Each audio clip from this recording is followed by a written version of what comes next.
Majikan rumah pelacuran berkata kepadanya, "Sudah 2 minggu kamu berbaring. Sakitmu makin menjadi. Kamu tak lagi hasilkan uang. Malahan, kepadaku kamu berhutang. Ini biaya melulu. Aku tak kuat lagi. Hari ini, kamu harus pergi."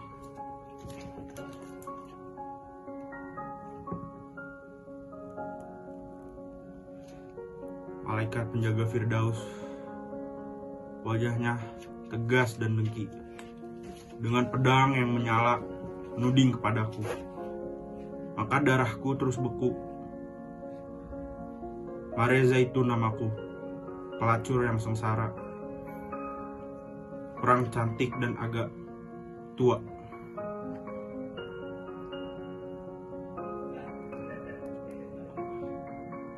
Jam 12 siang hari, matahari terik di tengah langit. Tak ada angin, tak mega. Maria Zaitun keluar rumah pelacuran tanpa koper. Tak ada lagi miliknya. Teman-temannya membuang muka. Sempoyongan ia berjalan. Badannya demam. Sipilis membakar tubuhnya.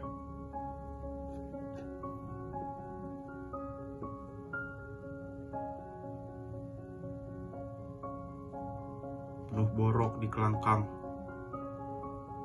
di leher, di ketiak dan di susunya.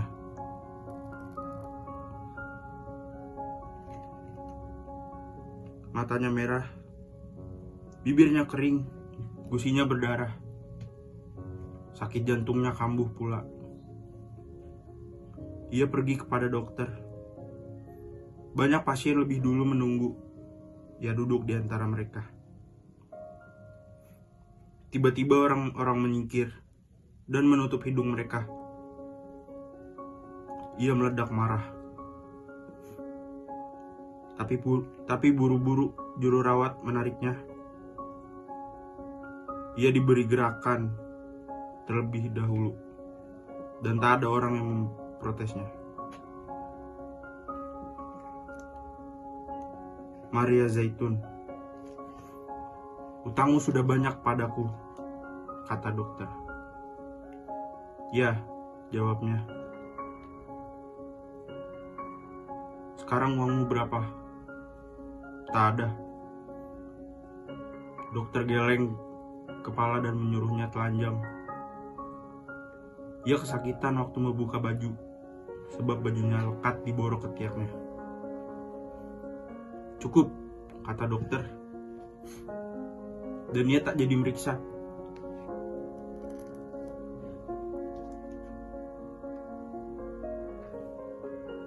Lalu ia berbisik kepada juru rawat.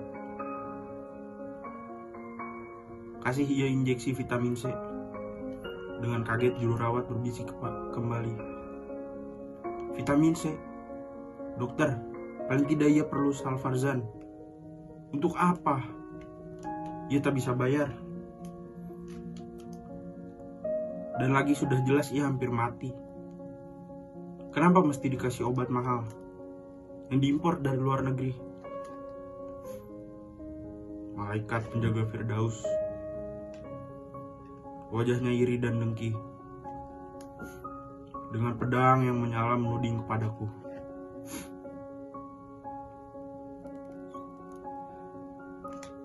Aku gemetar ketakutan, hilang rasa, hilang pikirku. Maria Zaitun namaku, pelacur yang takut dan celaka.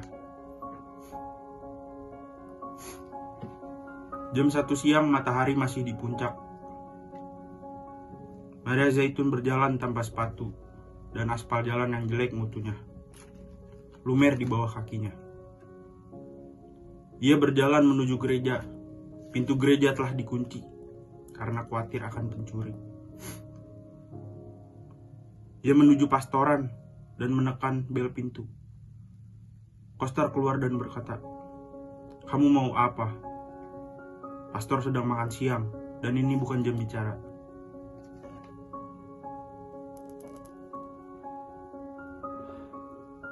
"Maaf, saya sakit. Ini perlu." Koster meneliti tubuhnya yang kotor dan berbau, lalu berkata, "Asal tinggal di luar, kamu boleh tunggu. Aku lihat apa pastor mau terima kamu." Lalu Koster pergi menutup pintu.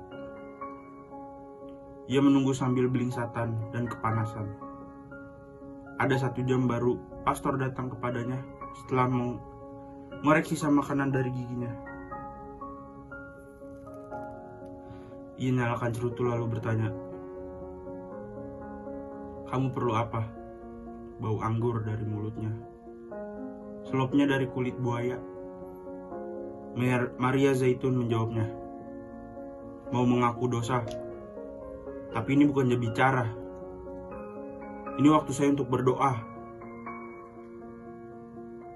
Saya mau mati." "Kamu sakit?" "Ya, saya kena raja singa." Mendengar ini pastor mundur 2 tindak. Mukanya mungkret. Akhirnya agak keder ia kembali bersuara, "Apa kamu kupu-kupu malam?" "Saya pelacur." "Ya, Santo Petrus." "Tapi kamu Katolik?" "Ya, Santo Petrus." 3 detik tanpa suara. Matahari terus menyala. Lalu pastor kembali bersuara, "Kamu telah tergoda dosa. Tidak tergoda, tapi melulu berdosa. Kamu telah terbujuk setan." "Tidak, saya terdesak kemiskinan dan gagal mencari kerja." Santo Petrus. Santo Petrus Peter. Dengarkan saya. Saya tak butuh tahu asal-usul dosa saya. Yang nyata, hidup saya sudah gagal. Jiwa saya kalut dan saya mau mati. Sekarang saya takut sekali. Saya perlu Tuhan atau apa saja untuk menemani saya. Dan muka pastor menjadi merah padam. Ia menuding Maria Zaitun, "Kamu galak seperti macan betina. Barangkali kamu akan gila, tapi tak akan mati. Kamu tak perlu pastor. Kamu perlu dokter jiwa." Malaikat penjaga Firdaus wajahnya sombong dan dengki. Dengan pedang yang menyala menuding kepadaku. Aku lesu tak berdaya. Tak bisa nangis, tak bisa bersuara. Maria Zaitun namaku. Pelacur yang lapar dan dahaga. Jam 3 siang, matahari terus menyala. Dan angin tetap tak ada. Maria Zaitun bersijingkat di atas jalan yang terbakar. Tiba-tiba ketika nyebrang jalan, ia kepleset kotoran anjing. Ia tak jatuh, tapi darah keluar dari borok di kelangkangannya dan meleleh ke kakinya. Seperti sapi tengah melahirkan, ia berjalan sambil mengangkang. Di dekat pasar ia berhenti. Pandangnya berkunang-kunang, napasnya pendek-pendek. Ia merasa lapar. Orang-orang pergi menghindar. Lalu ia berjalan ke belakang satu restoran. Dari tong sampah ia kumpulkan sisa makanan. Kemudian ia bungkus hati-hati dengan daun pisang. Lalu berjalan menuju keluar kota. Malaikat penjaga Firdaus, wajahnya dingin dan dengki. Dengan pedang yang menyala menuding kepadaku, "Yang mulia, dengarkanlah aku. Maria Zaitun namaku. Pelacur lemah, gemetar ketakutan." Jam 4 siang, seperti siput ia berjalan. Bungkusan sisa makanan masih di tangan, belum lagi dimakan. Keringatnya bercucuran. Rambutnya jadi tipis. Mukanya kurus dan hijau seperti jeruk yang kering. Lalu jam 5, ia sampai di luar kota. Jalan tak lagi beraspal, tapi debu melulu. Ia memandang matahari.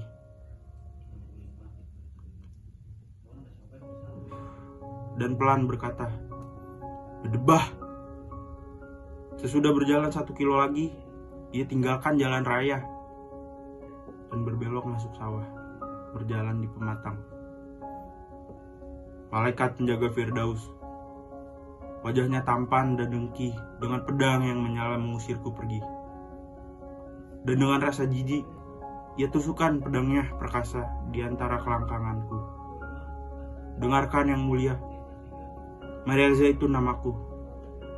Pelacur yang kalah, pelacur terhina."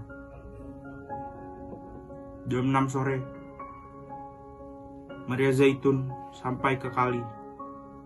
Angin bertiup, matahari turun, hari pun senja. Dengan lega ia rebah di pinggir kali. Ia basuh kaki, tangan, dan mukanya. Lalu ia makan pelan-pelan. Baru sedikit ia berhenti. Badannya masih lemas, tapi nafsu makannya tak ada lagi. Lalu ia minum air kali. Malaikat penjaga Firdaus, tak kau rasakah bahwa senja telah tiba, angin turun dari gunung, dan hari merebahkan badannya? Malaikat penjaga Firdaus dengan tegas mengusirku. Bagai patung ia berdiri, dan pedangnya menyala. Jam 7, dan malam tiba. Serangga bersuiran, air kali terantuk batu-batu. Pohon-pohon dan semak-semak di dua tepi kali nampak tenang dan mengkilat di bawah sinar bulan. Maria Zaitun tak takut lagi.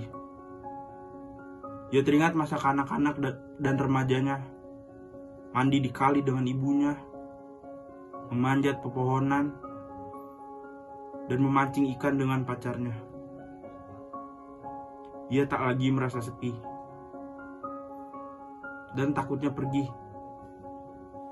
Ia merasa bertemu sobat lama. Tapi lalu ia pingin lebih jauh cerita tentang hidupnya. Lantaran itu ia sadar lagi kegagalan hidupnya. Ia jadi berduka dan mengadu pada sobatnya sembari menangis bersedu-sedu. Ia tak baik buat penyakit jantungnya. Malaikat penjaga Firdaus wajahnya dingin dan dengki. Ia tak mau mendengar jawabku. Ia tak mau melihat mataku. Sia-sia mencoba bicara padanya. Dengan angkuh ia berdiri dan pedangnya menyala. Waktu, bulan, pohonan, kali, borok, sipilis, perempuan, bagai kaca.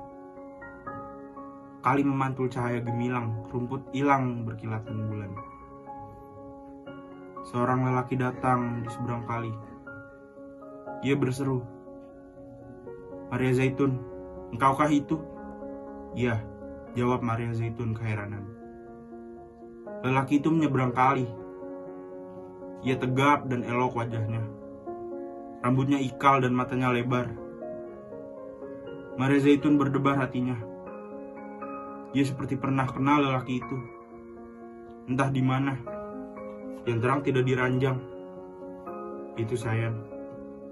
Sebab ia suka sekali lelaki seperti dia. "Jadi kita ketemu di sini," kata lelaki itu. Maria Zaitun tak tahu apa jawabnya. Sedang sementara ia keheranan. Lelaki itu membungkuk mencium mulutnya. Ia merasa seperti minum air kelapa. Belum pernah ia merasa ciuman seperti ini. Lalu lelaki itu membuka kutangnya. Ia tak berdaya dan memang suka. Ia menyerah dengan mata terpejam. Ia merasa berlayar ke samudera yang belum pernah dikenalinya. Dan setelah selesai, ia berkata kasmaran, "Semula, kusangka hanya impian bahwa hal ini bisa kualami. Semula tak berarti kuharapkan bahwa lelaki tampan seperti kau bakal lewat dalam hidupku. Dengan penuh penghargaan lelaki itu memandang kepadanya. Lalu tersenyum dengan hormat dan sabar. "Siapakah namamu?" Maria Zaitun bertanya. "Mempelai," jawabnya. "Lihatlah, engkau melucu." Dan sambil berkata begitu, Maria Zaitun menciumi seluruh tubuh lelaki itu. Tiba-tiba ia terhenti. Ia jumpai bekas-bekas luka di tubuh pahlawannya. Di lambung kiri, di 2 tapak tangan, di 2 tapak kaki. Maria Zaitun pelan berkata, "Aku tahu siapa kamu." Lalu menebak lelaki itu dengan pandang matanya. Lelaki itu menganggukkan kepala. "Betul, ya." Malaikat penjaga Firdaus, wajahnya jahat dan dengki, dengan pedang yang menyala. Tak bisa apa-apa. Dengan kaku ia beku, tak berani lagi menuding padaku. Aku tak takut lagi. Sepi dan duka telah sirna. Sambil menari kumasuki Taman Firdaus, dan kumakan apel sepuasku. Maria Zaitun namaku. Pelacur dan pengantin adalah saya. Nyanyian Angsa, karya W.S. Rendra.